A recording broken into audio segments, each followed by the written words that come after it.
Hello student, welcome to my channel accounts by Varsha. आज हम accounts just start कर रहे हैं, उसकी बेसिक अकाउंटिंग टर्म्स जो है वो समझ रहे हैं। जैसे इंग्लिश में पहले हम एबीसीडी पढ़ते हैं, फिर वर्ड्स बनाते हैं, फिर सेंटेंस बनाते हैं। इसी तरह अकाउंट्स आपके लिए नया सब्जेक्ट है। इसमें पहले हम इसकी जो बेसिक टर्म्स है वो समझेंगे, उसके बाद आगे ये चैप्टर्स करेंगे। अकाउंट, सबसे पहले हमारा क्वेश्चन था what is accounts, what is accounting. So accounting is a art of recording, classifying, summarizing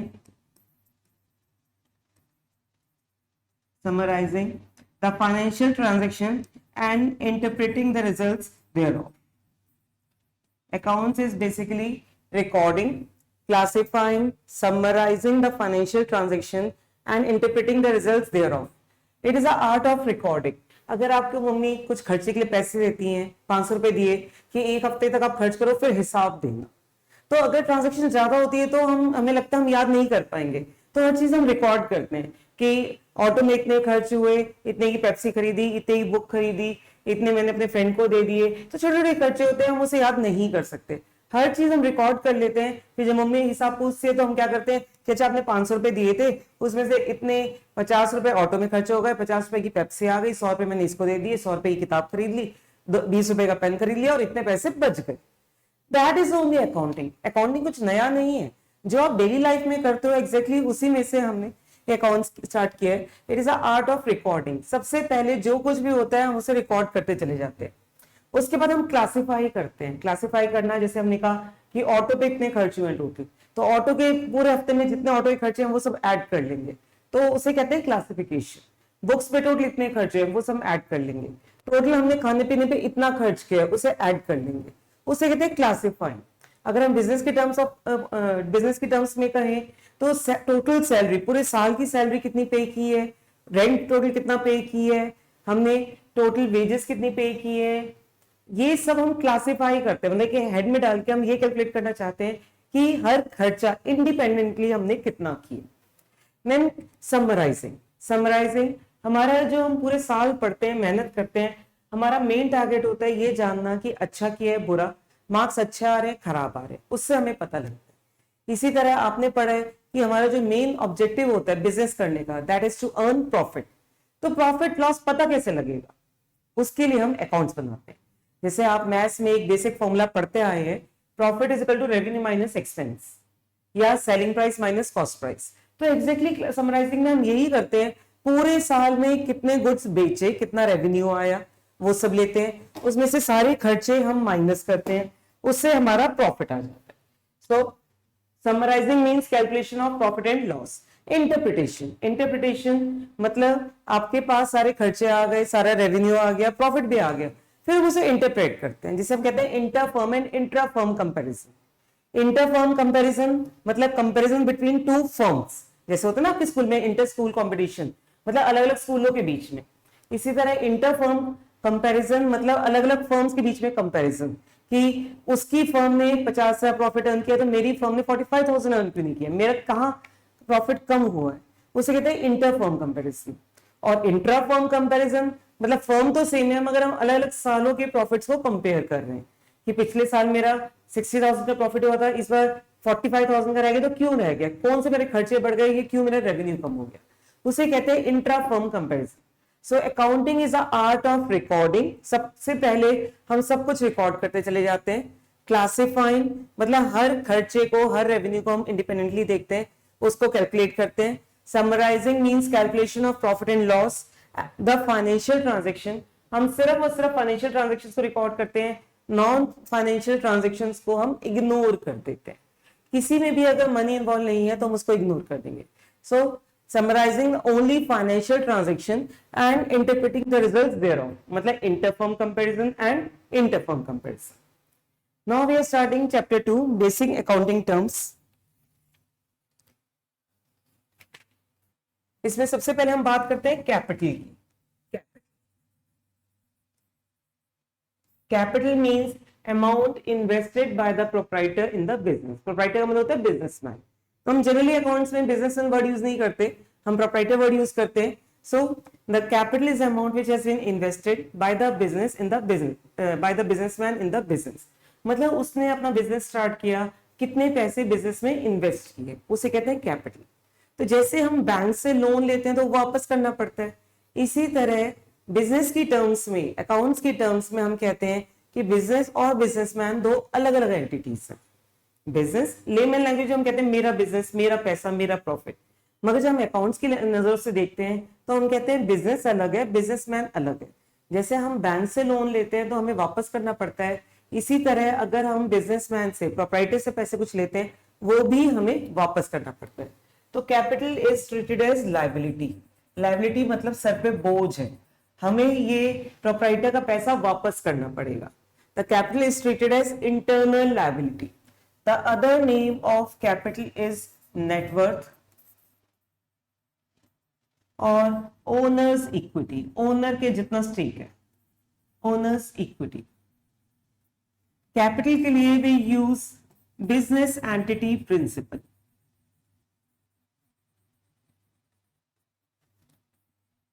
business entity principle, entity का मतलब होता है अलग से आइडेंटिफिकेशन। तो हम बिजनेस एंटिटी प्रिंसिपल मतलब हमने बिजनेस को अलग पहचान दी है। हम बिजनेस अलग मानते हैं, बिजनेसमैन अलग मानते हैं, दोनों को अलग अलग मानते हैं। The capital always have the credit balance. Credit और डेबिट हमारे अकाउंट की दो साइड्स होती हैं, तो capital has a credit balance. आप सीसी करके याद कर सकते हो, कैपिटल मतलब क्रेडिट बैलेंस, सीसी। तो capital it is a liability, it is the amount which has been invested by the proprietor in the business. जितना पैसा बिजनेसमैन ने बिजनेस में इन्वेस्ट किया है उसे कहते हैं capital. It is a liability for the internal liability for the firm, वो पैसा हमें वापस करना होता है। It is also called net worth और owners equity and we follow business entity principle. Business अलग है, बिजनेसमैन अलग है। It has a credit balance. तो जब भी हम बात करेंगे कैपिटल, कैपिटल मतलब वो पैसा जो बिजनेस ने बिजनेसमैन को वापस करना है। अगली टर्म आती है हमारी ड्रॉइंग्स। ड्रॉइंग्स से मतलब होता है एनी अमाउंट कैश और goods withdrawn bye the proprietor, bye the businessman. उसने 50,000, बिजनेसमैन ने 50,000 बिजनेस में इन्वेस्ट किए, उसमें से 10,000 के गुड्स निकाल लिए, तो उसकी कैपिटल कम हो जाएगी।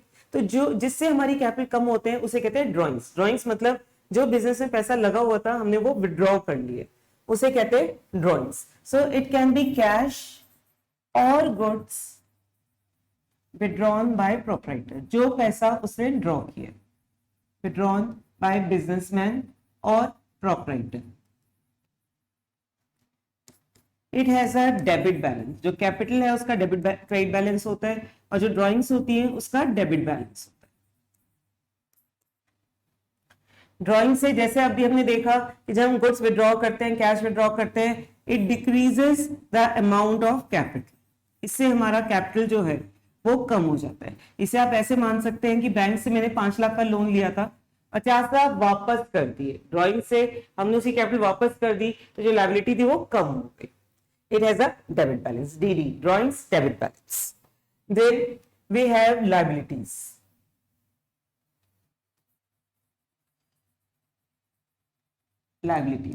लायबिलिटीज का मतलब होता है सर पे बोझ, गंदी चीजें। लाइबिलिटीज, आपने किस बैंक से लोन लिया, वापस करना है, सर पे बोझ पड़ा हुआ है। उधारी में गुड्स खरीदे हैं, गुड पैसे देने हैं, सर पे बोझ है। आपने बैंक से ओवरड्राफ्ट कर लिया, बैंक ओवरड्राफ्ट, सर पे बोझ है। तो liability means amount which the firm owes, the amount which is payable by the firm. जो अमाउंट फर्म को पे करना है दूसरों को या प्रोप्राइटर को, उसे कहते हैं लाइबिलिटी। लाइबिलिटी मतलब सर पे बोझ। तो लाइबिलिटी पहली क्लासिफिकेशन होती है इसकी internal liability, internal liability and external liability, internal liability and external liability. Internal liability मतलब उधार, इंटरनल लायबिलिटी मतलब घर वालों का उधार। तो घर वालों का उधार इसका मतलब होता है कैपिटल, घर वालों का उधार कैपिटल। एक्सटर्नल लायबिलिटी मतलब बाहर वालों का उधार, तो it can B bank loan, हमने बैंक से लोन लिया, बैंक ओवरड्राफ्ट, जितना बैंक में बैलेंस था उससे ज्यादा ड्रॉ कर लिया, उसे कहते हैं बैंक ओवरड्राफ्ट। क्रेडिटर्स, जिनसे हमने गुड्स उधारी में खरीदे हैं, क्रेडिटर्स। आउटस्टैंडिंग सैलरी, आपने सर्विस तो ले लिया मगर अभी तक रेंट पे नहीं किया है, या सैलरी पे नहीं की है, तो कोई भी आउटस्टैंडिंग एक्सपेंस, इन्हें कहते हैं एक्सटर्नल लायबिलिटी। तो पहली क्लासिफिकेशन है लायबिलिटी की internal liability and external liability. Internal liability का मतलब होता है घर वालों को उधार, मतलब कैपिटल। एक्सटर्नल लायबिलिटी मतलब बाहर वालों को उधार, मतलब लायबिलिटी। हम जब भी वर्ड यूज करेंगे लायबिलिटी, इसका मतलब होगा एक्सटर्नल लायबिलिटी, और कैपिटल का मतलब होता है इंटरनल लायबिलिटी। पूरे अकाउंट्स में आगे हम इंटरनल लायबिलिटी एक्सटर्नल लायबिलिटी नहीं पढ़ेंगे। कैपिटल का ऑब्वियस मतलब होता है इंटरनल लायबिलिटी, और जहां पे सिर्फ लायबिलिटी लिखी होती है उसका मतलब होता है एक्सटर्नल लायबिलिटी। दूसरी क्लासिफिकेशन हमारी होती है लायबिलिटी की, it can be current liability, current liability और non current liability.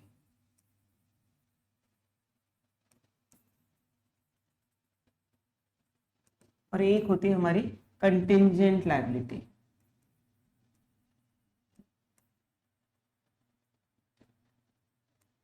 Current liability इसको आप ऐसे देख सकते हैं जैसे हम कहते हैं करंट अफेयर्स, जो रिसेंट हमारा हो रहा है। तो करंट लायबिलिटी मतलब सर पे बोझ, करंट लायबिलिटी नियर फ्यूचर। तो current liability means amount which is payable with in 12 months और 1 ईयर। करंट लायबिलिटी मतलब कोई भी अमाउंट जो आपको एक साल के अंदर अंदर 12 महीने के अंदर अंदर पे करना है, उसे कहते हैं करंट लायबिलिटी।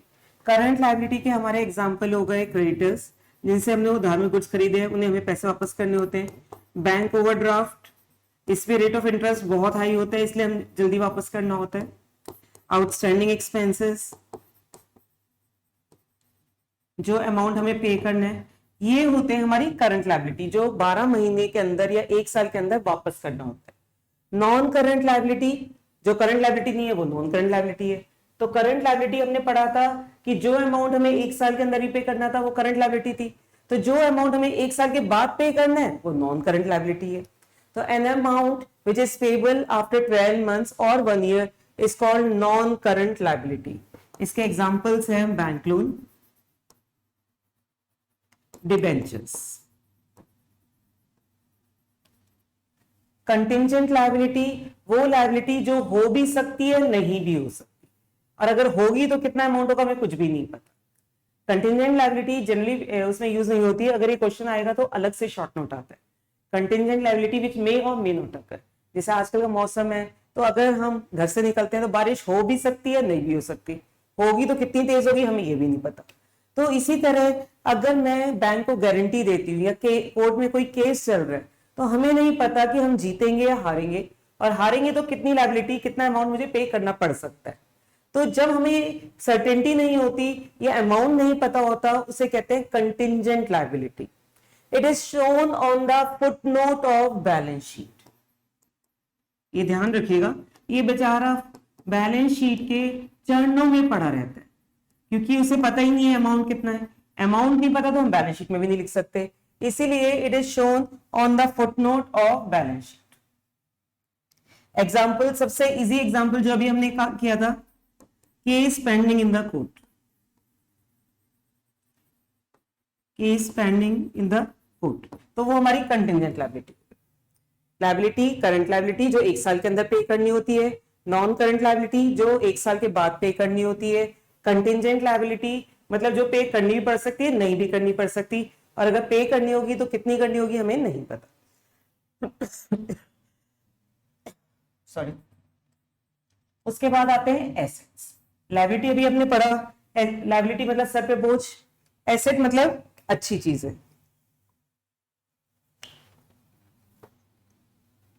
जिसके बदले हम मुझे पैसे मिल सकते हैं या मैं उन्हें यूज करके पैसे कमा सकते हैं।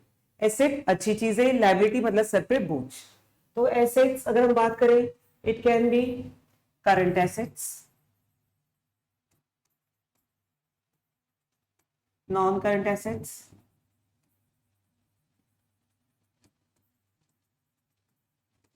And fictitious asset.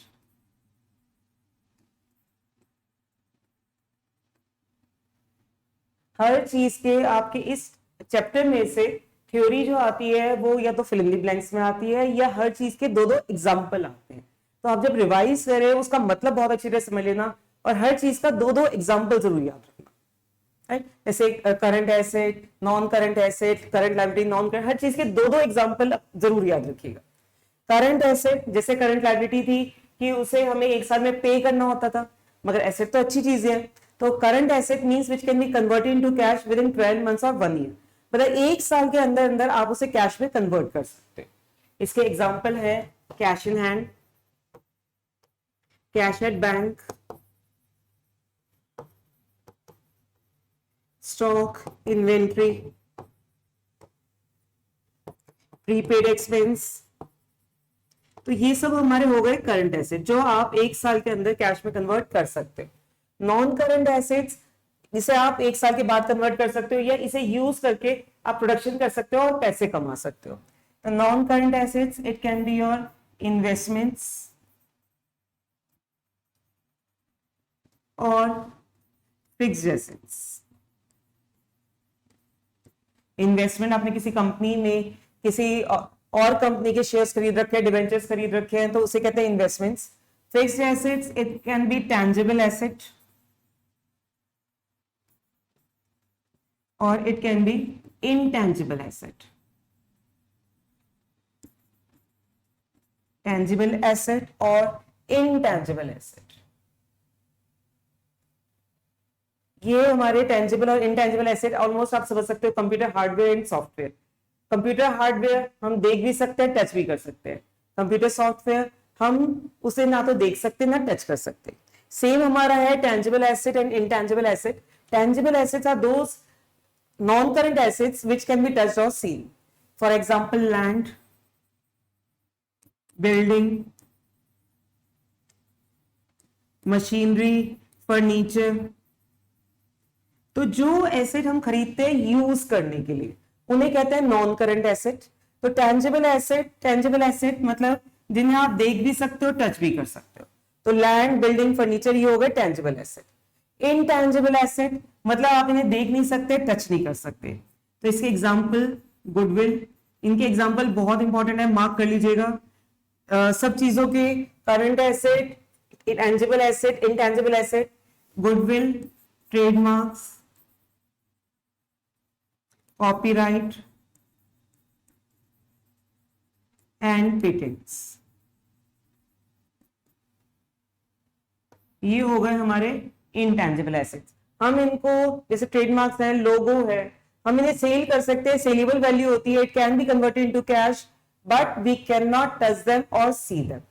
तो फिक्स नॉन करंट एसेट में फिक्स एसेट मतलब टैंजिबल एसेट जिन्हें आप देख सकते हैं, टच कर सकते हैं और एक साल से ज्यादा टाइम लग जाता है सेल करने में, कन्वर्ट करने में।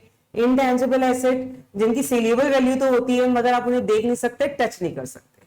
फिक्टिशियस एसेट मोस्ट इंपॉर्टेंट, इसमें से जनरली क्वेश्चन आता है, बेशक फिल इन द ब्लैंक्स में आए या शॉर्ट नोट आए या एग्जांपल आए, आता जरूर है। फिक्टिशियस एसेट जैसे हम कहते हैं फिक्शन मतलब इमेजिनरी, तो ये फिक्टिशियस एसेट भी हमारी इमेजिनरी एसेट्स है। इमेजिनरी एसेट मतलब एसेट्स में हम लिख रहे हैं मगर उनकी कोई सेलिएबल वैल्यू नहीं हो सकती, उसके बदले मुझे पैसे नहीं मिल रहे, तो उन्हें कहते हैं फिक्टिशियस एसेट। इसके दो एग्जांपल हैं, पहला है फिक्टिशियस एसेट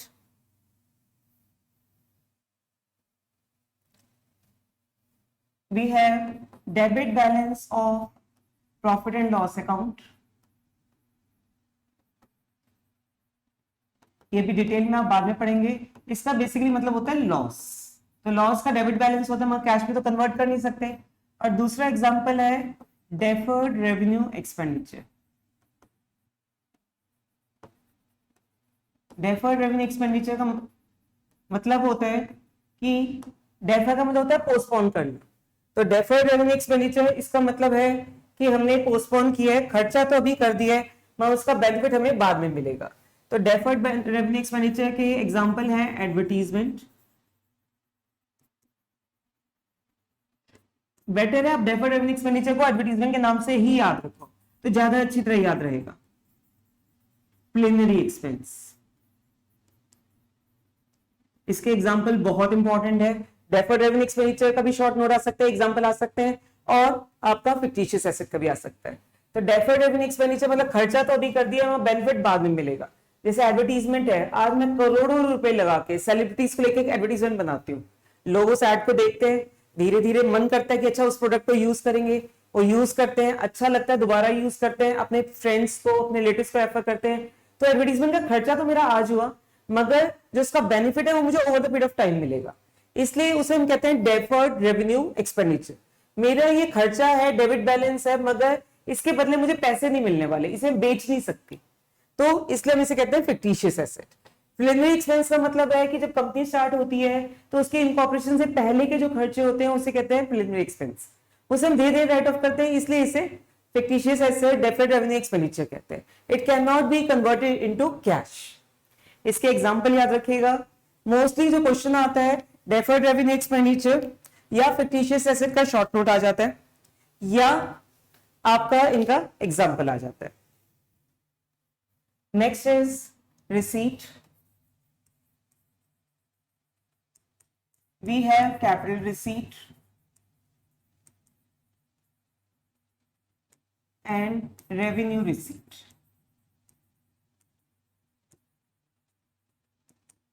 रिसीट मतलब capital receipt and revenue receipt. Capital receipt नाम से ही भारी भरकम सा लग रहा है, तो कैपिटल रिसीट मतलब आपको नॉन रेकरिंग नेचर है, कभी कभार सालों में एक बार ये रिसीट्स आ रहे हैं, मतलब पैसे आ रहे हैं। रिसीट मतलब पैसे आना, तो कैपिटल रिसीट भारी भरकम वर्ड लग रहा है, मतलब कभी कभी आता है, नॉन रेकरिंग है, नॉन रेपिटेटिव है। जैसे मेरी कुछ लैंड है, मैं लैंड सेल करती हूँ, तो सेल करने से जो पैसे आते हैं वो होता है कैपिटल रिसीट, वो कभी कभार होता है।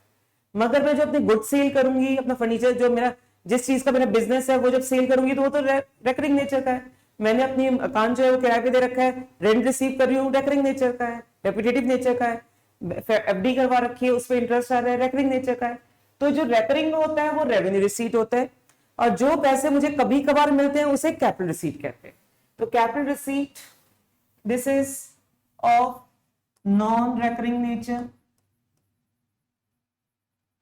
नॉन रेकरिंग और नॉन रेपिटेटिव नेचर।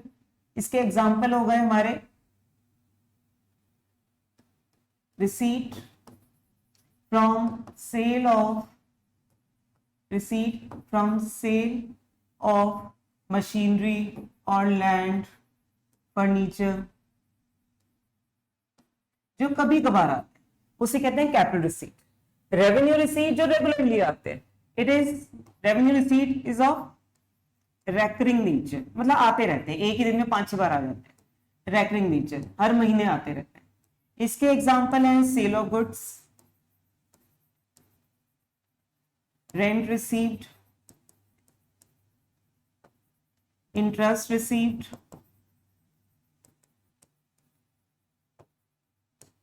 ये हो गए हमारे रेवेन्यू रिसीट। रिसीट मतलब पैसे मिलना, कैपिटल रिसीट मतलब नॉन रेकरिंग रिसीट जो कभी कभार आते हैं, रेवेन्यू रिसीट मतलब रेपिटेटिव नेचर जो आते ही रहते हैं।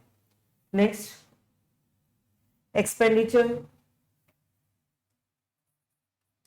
ये टॉपिक मार्क कर लेना, बहुत इंपॉर्टेंट है। इसमें से एक क्वेश्चन आता ही आता है, आपके यूटी में भी आएगा, हाफ ईयरली में भी आएगा, फाइनल में भी आएगा। इसका एक क्वेश्चन जरूर आता है, या तो डिफरेंस आ जाता है, या एग्जांपल आ जाता है, या शॉर्ट नोट आ जाता है, आएगा जरूर।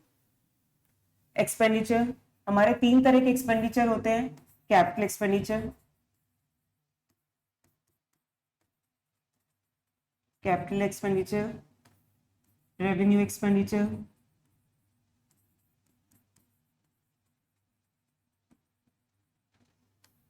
and deferred revenue expenditure.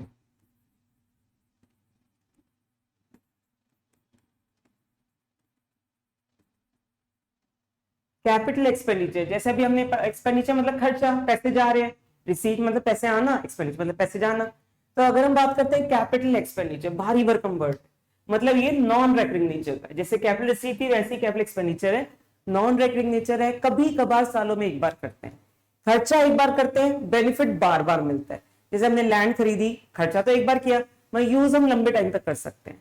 Car खरीदी, खरीदने का खर्चा तो एक बार होता है, मगर यूज हम बार बार करते हैं।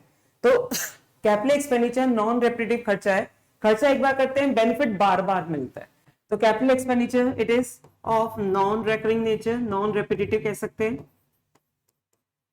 एक ही बार करते हैं। इसके एग्जाम्पल हो गए purchase of land,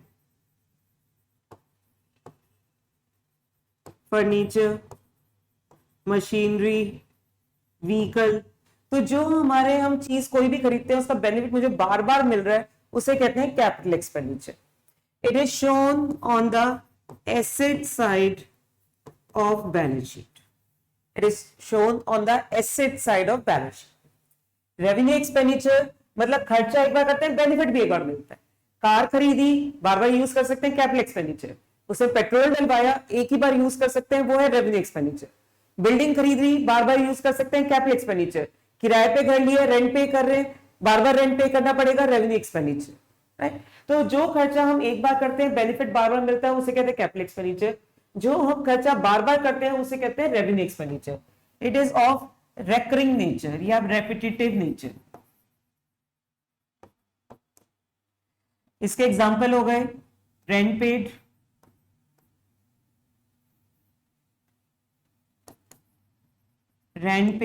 salary paid,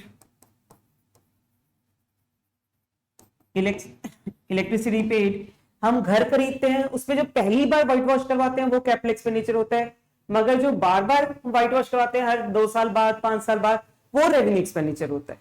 हम कोई व्हीकल खरीदते हैं, खरीदते वक्त जो इंश्योरेंस पे करते हैं वो कैपिटल एक्सपेंडिचर होता है, मगर उसके बाद जो हर साल हम इंश्योरेंस का प्रीमियम देते हैं वो रेवेन्यू एक्सपेंडिचर होता है। राइट।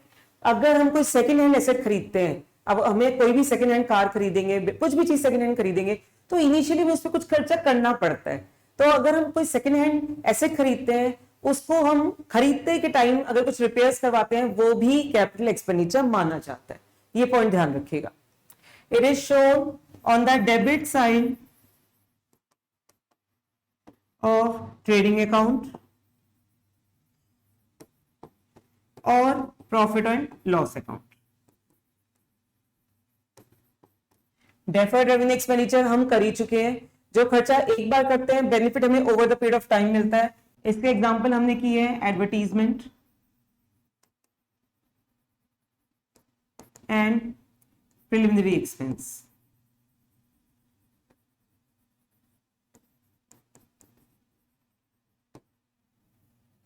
तो एक्सपेंडिचर मतलब खर्चा, कैपिटल एक्सपेंडिचर खर्चा एक बार करते हैं, बेनिफिट हमें बार बार मिलता है। रेवेन्यू एक्सपेंडिचर खर्चा एक बार करते हैं, बेनिफिट भी एक बार मिलता है। डेफर्ड रेवेन्यू एक्सपेंडिचर खर्चा किया, benefit over the period of time मिलता है। देन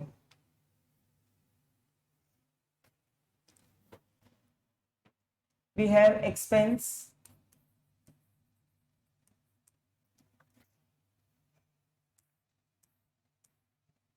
सिंपल अगर हमें एक्सपेंस गिवन है, प्रीपेड एक्सपेंस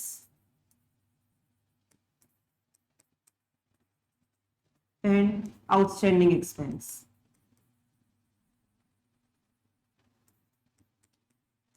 अगर सैलरी है, मार्च की सैलरी आपने मार्च में ही पे कर दी, उसे हम कहते हैं expense. This is due and paid.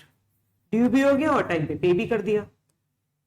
अगर हम कहते हैं prepaid expense, prepaid expense pre time से पहले, तो पेड बट नॉट ड्यू। ये डेफिनेशन सबसे आसान है, याद रखिएगा। Paid but not due, it is an asset. Asset है, अच्छी चीज है, क्योंकि हमने पे कर दिया, सर्विस बाद में मिलेगी। कभी भी कोई चीज मिलेगी मतलब वो एसेट है, अगर आपको बाद में पे करना है तो वो लायबिलिटी है। तो prepaid expense paid but not due, और ये हो गया हमारा एसेट। आउटस्टैंडिंग एक्सपेंस, आउटस्टैंडिंग है, सर पे बोझ है, पे करना है, this is due but not paid. Due but not paid, आपका ड्यू तो हो गया मगर अभी तक हमने पे नहीं किया, पे करना है, सर पे बोझ है, इसलिए ये हमारी लायबिलिटी है।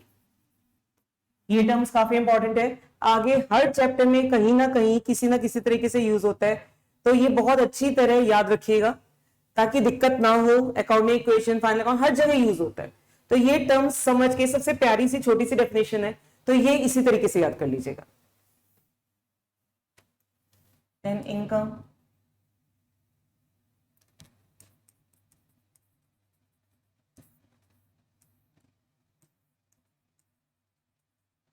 accrued income,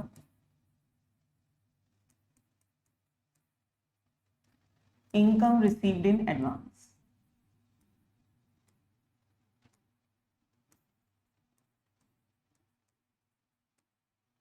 तो अगर हम बात करते हैं इनकम, इनकम का मतलब होता है ड्यू एंड रिसीव्ड, आपकी ड्यू भी हो गई और रिसीव भी हो गई, due and receive.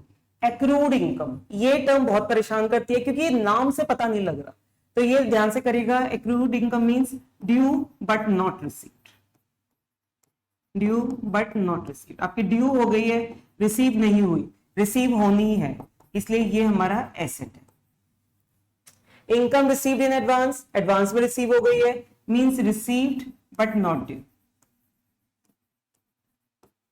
Received but not due, receive हो गई है, इसके बदले में मुझे सर्विस देनी है, पे करनी है, तो मेरे सर पे बोझ है, तो I will treat it as liability. तो income, income means due and received. Accrued income मतलब ड्यू बट नॉट रिसीव्ड, अभी आपको ये अमाउंट रिसीव करना है इसलिए एसेट है। Income received in advance, received but not due, liability है क्योंकि इसके बदले में सर्विस देनी पड़ेगी। The other name of income received in advance is unearned income, ये फिल इन द ब्लैंक्स में आ जाता है। The other name of income received in advance is unearned income. Next is difference between income, profit and gain. Income, profit and gain. Income, अगर हम पहले बात करते हैं प्रॉफिट की, profit is amount receive from recurring activities, जो आपकी general activities है, गुड सेल करके जो फायदा हो रहा है उसे कहते हैं हम प्रॉफिट। आपके जो गुड्स है, मान लीजिए 50 रुपए की कॉस्ट थी, 60 रुपए में सेल किए, वो हो गया प्रॉफिट। गेन की अगर हम बात करते हैं, गेन मतलब जो नॉन ऑपरेटिंग एक्टिविटीज से फायदा हो रहा है उसे कहते हैं गेन। जैसे आपकी बिल्डिंग थी 50,000 की, आपने 60,000 की बेची, नॉन रेकरिंग एक्टिविटी है, कभी कभार होती है, तो 10,000 का जो फायदा हो रहा है उसे कहते हैं गेन। और इनकम हमारी पूरा जो फायदा है वो है, बेशक वो ऑपरेटिंग एक्टिविटी से हो या नॉन ऑपरेटिंग एक्टिविटी से हो। So income is equal to profit plus gain. Profit मतलब जो ऑपरेटिंग एक्टिविटी से फायदा हो रहा है, गेन मतलब जो नॉन ऑपरेटिंग एक्टिविटी से फायदा हो रहा है, और जो पूरा फायदा हो रहा है बिजनेस को उसे कह देते हैं इनकम।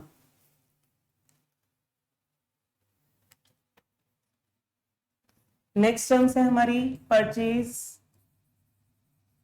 Cell, stock, inventory. ये सारी टर्म्स हमारी सिर्फ और सिर्फ उन गुड्स के लिए होता है जिस चीज का मेरा बिजनेस है। जैसे मान लीजिए मेरा फर्नीचर की शॉप है, तो फर्नीचर मेरे लिए गुड्स हो गए, स्टॉक हो गए, इन्वेंट्री हो गई। बाकी अगर मैं बिल्डिंग खरीदती हूँ तो बिल्डिंग मेरे लिए एसेट हो गया, फिक्स एसेट हो गया, टेंजिबल एसेट हो गया। अगर मेरा बिल्डिंग प्रॉपर्टी का काम है तो बिल्डिंग मेरे लिए गुड हो गई, जब मैं बिल्डिंग खरीदूंगी तो वो परचेज हो गई, बिल्डिंग बेचूंगी तो सेल हो गई। उसके अलावा अगर मैं फर्नीचर खरीदती हूँ तो फर्नीचर मेरा टेंजिबल एसेट हो जाएगा, टेंजिबल फिक्स एसेट हो जाएगा। तो ये सारी टर्म्स जो है वो हमारी सिर्फ उन्हीं गुड्स के लिए यूज होती है जिस चीज का मेरा बिजनेस है, जिस चीज में मैं डील कर रही हूँ। Then we have trade receivable.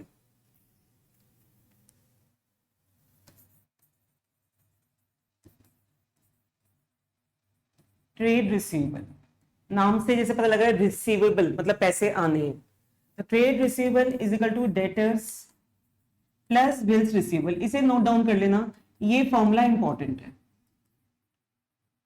Trade receivable is equal to debtors plus bill receivable. हमारी दो तरह की सेल होती है, cash sale and credit sale. Cash sale मतलब गुड्स दे दिए, पैसे ले लिए, खत्म कहानी, कैश सेल। क्रेडिट सेल मतलब उधारी में गुड्स बेचे, गुड्स तो दे दिए, पैसे बाद में आएंगे।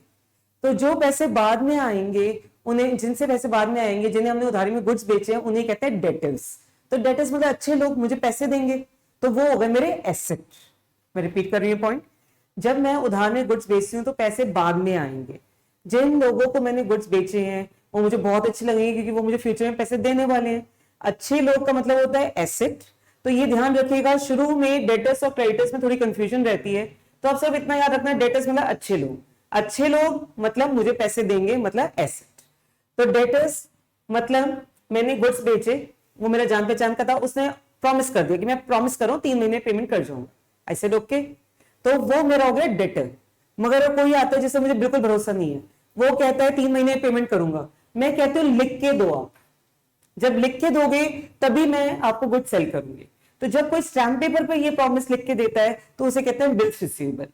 दोनों ये जो टर्म्स हैं डेटर्स और बिल रिसीवेबल दोनों मेरी क्रेडिट सेल्स के लिए यूज होती है, मगर जब ओरल प्रॉमिस होता है तो डेटर्स कहते हैं, जब स्टैम्प पेपर पे हम लिख के प्रॉमिस लेते हैं उसे बिल्स रिसीवेबल कहते हैं। And debtors plus bills receivable is equal to trade receivable. इसी तरह ट्रेड पेबल्स, पेबल जो नाम से मुझे पता लग रहा है पे करना है, trade payable, so it is equal to creditors plus bills payable. अगर मैं क्रेडिट परचेज करती हूँ, उधार में गुड्स खरीदती हूँ, मैं ओरल प्रॉमिस करती हूँ, then the person the seller will become my creditor, गंदे लोग मुझे पैसे देने हैं, तो क्रेडिटर मतलब गंदे लोग, लायबिलिटी। बिल्स पेबल मैं स्टैम्प पेपर पे लिख के प्रॉमिस करती हूँ तो bills payable. Creditors plus bills payable is equal to trade payable. ये फॉर्मूला जरूर नोट डाउन कर लीजिएगा।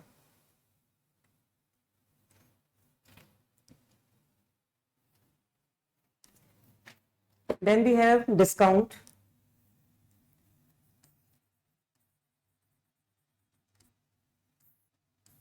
We have trade discount and cash discount. Trade discount and cash discount. Trade discount का मतलब होता है क्वांटिटी डिस्काउंट। सब्जी खरीदने गए हो, उसमें 1 किलो अगर हम आम पूछते हो, 1 किलो के रेट वो 100 रुपए बोलता है। अगर मैं कहती हूँ नहीं मैं 5 किलो खरीद लूंगी तो ठीक है, कहते हैं 80 रुपए किलो लगा दूंगा। मैं कहती हूँ नहीं मैं 20 किलो ले लूंगी, वो रेट और कम कर देगा। तो इसे कहते हैं क्वांटिटी डिस्काउंट। हम मॉल में शॉपिंग करने जाते हैं, उसमें लिखा होता है 3 पीस खरीदोगे तो 20% डिस्काउंट है, ज्यादा खरीदोगे तो 50% है। तो क्वांटिटी के हिसाब से मेरा डिस्काउंट बढ़ता चला जाता है, उसे कहते हैं trade discount. This is basically quantity discount. Quantity discount, ये ध्यान रखिएगा, trade discount is not shown in books of accounts. हम वैल्यू लेस करके, रिड्यूस करके फिर अमाउंट दिखाते हैं, अलग से ट्रेड डिस्काउंट हम बुक्स में कभी नहीं दिखाते। Cash discount is to encourage timely payment. जैसे होता है ना, हम कोई भी गाड़ी फाइनेंस करवाते हैं तो उसकी रेट हमें कम, अगर फाइनेंस करवाते हैं तो महंगी पड़ती है, अगर सारी कैश पेमेंट कर देती है तो मुझे वो सस्ती पड़ती है। तो जो डिफरेंस होता है कैश पे करने की वजह से जो मुझे सस्ती पड़ रही है उसे कहते हैं कैश डिस्काउंट। तो cash discount is to encourage timely payment. This discount is shown in the books of accounts. Then we have depreciation. Depreciation is decrease in the value of fixed tangible asset due to use, time, accident and obsolescence. इस term को mark कर लेना, ये important है, ये fill in the blank से बहुत आती है और फिल इन द ब्लैंक्स में आती है, एमसीक्यू में नहीं आती क्योंकि किसी को भी इसकी स्पेलिंग याद नहीं होती। ये हमारी काफी इंपॉर्टेंट टर्म है। Depreciation is decrease in the value of asset due to use. कोई भी चीज, अगर जैसे हम गाड़ी का, हम सेकेंड हैंड गाड़ी खरीदने वाले हैं तो हम सबसे पहले पूछते हैं कौन सा मॉडल है या कितने किलोमीटर चली हुई है। अगर जितनी ज्यादा मॉडल मतलब जितनी ज्यादा पुरानी है उतनी वैल्यू कम होगी, हो गया टाइम। जितनी ज्यादा किलोमीटर चली होगी उतनी वैल्यू कम होगी, मतलब यूज। एक्सीडेंटल होगी तो वैल्यू कम होगी। Obsolescence, this is decrease in the value due to change in technology. iPhone 13 महंगा था, iPhone 14 आते ही 13 की वैल्यू कम होगी ऑटोमेटिकली। जब 15 आएगा तो 14 की कम हो जाएगी। तो हमारी जब जैसी एसेट की वैल्यू डिक्रीज होती है due to change in technology, उसे कहते हैं ऑब्सोलिसेंस। तो depreciation is decrease in the value of tangible fixed asset due to use, time, accident and obsolescence. Then we have bad debts. Bad debts. Bad debt means debts which are bad. Bad debts, debts which are bad means amount irrecoverable from the debtor. हमने किसी को उधार में goods बेचे थे, वो insolvent हो गया, दिवालिया हो गया, पैसे पूरे नहीं दे पा रहा। मैंने 50 के गुड्स बेचे थे राम को, वो इंसॉल्वेंट हो गया। इंसॉल्वेंट मतलब liabilities are more than asset, दिवालिया हो गया, बैंकरप्ट हो गया। वो मुझे सिर्फ और सिर्फ 38,000 पे कर पा रहा है, तो 12,000 वो इंसॉल्वेंसी की वजह से जो नहीं दे पा रहा उसे हम कहते हैं बैड डेट्स। अगर कोई अपनी मर्जी से पैसे कम लेता है उसे कहते हैं डिस्काउंट, मगर अगर इंसॉल्वेंसी की वजह से पैसे कम मिलते हैं उसे कहते हैं बैड डेट्स। दोनों ही लॉस है, डिस्काउंट भी लॉस है, बैड डेट भी लॉस है, मगर मर्जी से जो दोनों के एग्रीमेंट से होता है उसे कहते हैं डिस्काउंट, और इंसॉल्वेंसी की वजह से जो पैसा कम मिलता है उसे कहते हैं bad dates.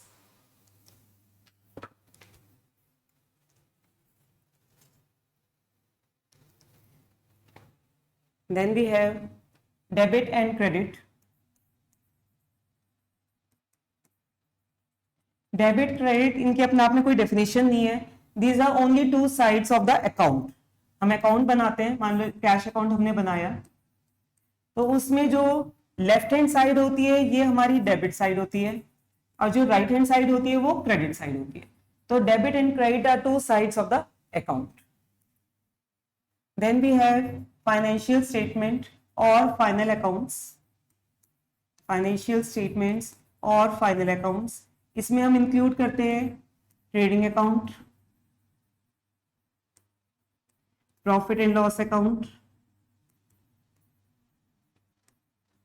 And balance sheet. Trading account, profit and loss account and balance sheet, इन्हें हम कहते हैं फाइनल अकाउंट्स और फाइनेंशियल स्टेटमेंट। ये हमारे मेन समरी होती है जो हम पूरे साल जो बुक्स बनाते हैं उससे हमें फायदा मिलता है।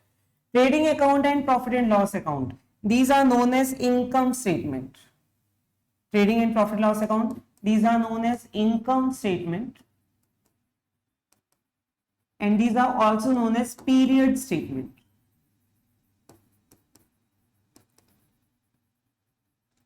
Balance sheet, this is called position statement, and it is also called point statement. Trading, profit loss account, income statement, क्योंकि इससे हमें अपनी हमारी इनकम पता लगती है, प्रॉफिट लॉस पता लगता है, इसलिए हम इसे इनकम स्टेटमेंट बोलते हैं। पीरियड स्टेटमेंट इसमें बोलते हैं क्योंकि ये पूरे पीरियड का, पूरे साल के खर्चे और रेवेन्यू इंक्लूड करता है, तो इसे बोलते हैं period statement. Balance sheet, it is called position statement because it tells us the position of assets and liabilities as on a particular date. हम एक पर्टिकुलर डेट पे बनाते हैं इसलिए इसे पॉइंट स्टेटमेंट बोलते हैं। और पोजीशन, क्योंकि हमें हमारी एसेट और लायबिलिटीज की पोजीशन बताता है इसलिए हम इसे पोजीशन स्टेटमेंट बोलते हैं। That's all for today, thanks for the. तो इसमें